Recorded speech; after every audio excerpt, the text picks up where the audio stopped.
اس کے اندر نبی علیہ الصلوۃ والسلام کی 3 صفات کو بیان کیا صحابی رسول نے۔ پہلی بات کیا ارشاد فرمائی، آپ علیہ الصلوۃ والسلام کے چہرے انور کی چمکداری کو بیان کیا۔ فرمایا تلألأ وجہہ کہ آپ علیہ الصلوۃ والسلام کا چہرہ چمکدار تھا۔ کیسا چمکدار تھا؟ تلألؤ القمر لیلۃ البدر، 14ویں رات کے چاند کی طرح آپ علیہ الصلوۃ والسلام کا چہرہ چمکتا ہوا تھا۔ واسع الجبین، آپ علیہ الصلوۃ والسلام کی پیشانی مبارک، یہ جو ہم جس کو ماتھا کہتے ہیں، آپ کی پیشانی مبارک وسیع تھی، چوڑی تھی، یہ خوبصورتی کی علامت ہے۔ ازج الحواجب، آپ علیہ الصلوۃ والسلام کی پلکیں مبارک کیا تھی؟ باریک اور لمبی تھی۔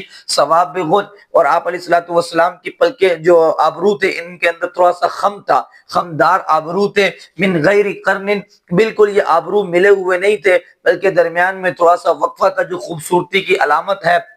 بینہما عرق، صحابی کہتے ہیں کہ آپ کے ان دونوں ابروؤں کے درمیان میں ایک باریک سی رگ تھی، بڑی خوبصورت نما ہوتی تھی۔ یدرہ الغضب، اور وہ رگ جب آپ غصے میں ہوتے تھے تو وہ رگ ابھرتی تھی، واضح نظر آتی تھی۔